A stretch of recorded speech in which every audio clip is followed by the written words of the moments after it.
So Gravity Shift came out of a question that I was very interested in at the time, which is to do with the relationship between the performer and the audience, and the conventions that we have in theatre, where you go into a theatre, you sit down, the lights go down, and we sort of lose touch of our bodies a little bit because we escape into the amazing things that are happening in front of us. Now, when I watch theatre and performance on stage, typically it's something like this.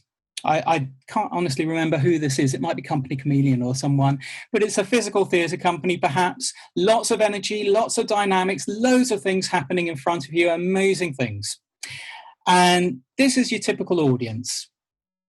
Very still, very static, not really doing particularly much, because that's the situation we find ourselves in. We're focusing on the performance. Yeah, that's a bit flippant, that image. I mean, obviously there are millions of artworks where the audience is very involved and combined, but it's still a situation that exists. And it's something that I'm particularly interested in looking at and analysing.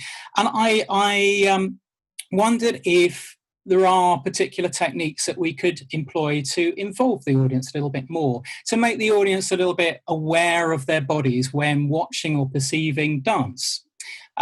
And I posed this question: could the audience enter into a duet? Not a full duet, but could they be acknowledged or involved in some way? Now, I work in video quite a lot, and there's a recognised technique which physically induces a reaction to the audience. And I'll show you here very simply by showing you an IMAX film. Well, this isn't an IMAX film, but they use it a lot in IMAX, of a moving background.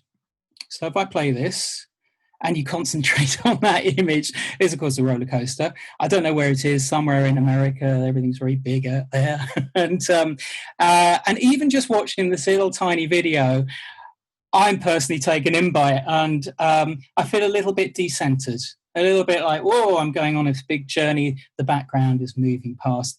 And it does have a psychosomatic or physiological response, because we're so attuned to watching our environment that those signals give us a sense of stability. There's an artist called Carsten Holler, who I'm a great fan of. He was quite well known for doing the curly slides in the Tate Turbine Hall, if anybody ever went to see that, in about 7 or 8 years ago. And he's into the sort of the experiential sense of how the viewer can participate in visual artwork, really. This is an example of one of his works, which is a swinging corridor. And it's a physical corridor made up of 2 walls and a ceiling, which is suspended a little bit off the ground and just swings slightly. It's suspended on wires. And it just swings backwards and forwards. And as you travel down this corridor, you're invited to walk in. Because the environment is moving, it gives you a sense of instability and a little bit more awareness of yourself. And that's was one of my inspirations behind this piece. I'm going to go back to popular culture and show you a bit of Fred Astaire. I don't know if you've seen The Royal Wedding, 1951, not The Royal Wedding, recent times, recent in the 80s, but the film Royal Wedding, 1951. And Fred Astaire was obviously a pioneer in lots of different avenues, but he had a great team at his disposal. And one of the things that he wanted to do, if you haven't seen this film, is to create a special effect where he could dance on the walls and dance on the ceilings. And I'm showing you this because I'm interested in destabilizing the viewer, but not through a background, but through watching some dance. Could you destabilize that dance somehow to make us feel destabilized? And that's exactly what Fred Astaire did. And he did it in quite a large scale way, and it was a way that's been used quite a lot in video and pop videos and advertising many hundreds of times. But I'll show you this if you haven't seen it, and I'll skip through it. So a little bit of a song in there. I'll turn him down for a bit. So this is the camera view on the left-hand side. And on the right-hand side is a mock-up, and it'll come on in a second, of the set that he had built. So Fred dances around in his living room, and he does this routine, and eventually the routine starts to go up the side of the wall. And I'll skip ahead and you'll see what's been constructed. This is a big room, and the set designers have made it in a barrel. And at a particular point in time, they rotate that barrel round by 90 degrees. And Fred starts dancing on the wall. And of course, the actual camera view shows you Fred dancing on the real wall. And watching that gives you a sense of disquiet. It's like, okay, there's something going on there. How did that work? And then he carry on turning it, so he starts to dance on the ceiling. And it's a big effect, great effect.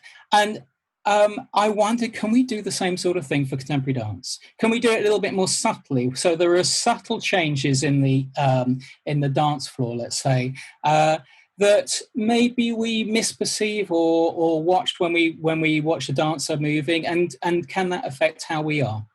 So that's exactly what we did. And we used one of these devices. And we managed to, quite luckily, get some sponsorship. I asked around. We do work part-time in universities, and through the university networks, I asked if anybody had access to robotics gear, and somebody put me in touch with Staffordshire University. And they said, there's a guy there, he's got this big machine, it's behind a cage, you're not allowed on it. And I said, well, can we put a dance floor on one of those? And he said, no, you can't, totally against health and safety. However, there is an independent company who might sponsor you, and they are willing to risk everything. So I got in touch with them, and we hired a warehouse for a couple of weeks, and we built a dance floor, which was structurally sound, to put on top of this thing. There's a picture of Yale, and mounted a camera on it. And this is the environment that we're in, a big warehouse. And there's a guy with a forklift truck. You always drop them a tenner, and they will move things around for you. Setting it up. And this warehouse was next door to a set designer, so we managed to get it built by the same people. A lot of health and safety there, tons of crash mats from local schools in case people fell off this thing. And of course they didn't, because they were very good at dancing on it, and Luke will be testament to that. A big long bar with the camera on the end of it. We discovered we also needed to put the lights on this moving platform to make it look like it was a still platform. And I'll show you the video from here, video documentation. This is Gary Stevens, a performance artist. So he's not a dancer, but he's a performer. And this platform is moving around in space, up and down, left and right. And Gary's just sort of wandering around in his very Gary-like way. He's got a particular way of moving. And it sort of feels a bit like a trapped animal or something. There's something odd going on there. These projections, or these video images, were projected life-size, so people would go into the gallery and stand right next to these people. The floor would feel like it's continuous, but the person on it would be moving in a slightly odd way. This is Andrea Buckley, feeling very tired by that point and rather frustrated. So there's a sort of strange tension between us and the person that we're watching, where we don't know quite what's happening, but there's some destabilization. This is the actual platform moving, so you can see what's going on there. So there we go. I probably yabbered on a bit too much about that, but that was gravity shift. Let's end that. Yeah, Elle, back over to you. Do you want to show... oh, yes, I need to go back to screen sharing. Yeah, so we're going to show a little bit from... It's about 2 and a bit minutes of Disappearing Acts. It's just a promo, but it gives you a flavour of this. I don't know why he's put 2018. It's 2016. Oh, I'm sorry. I get everything wrong. But here's a little video of Disappearing Acts.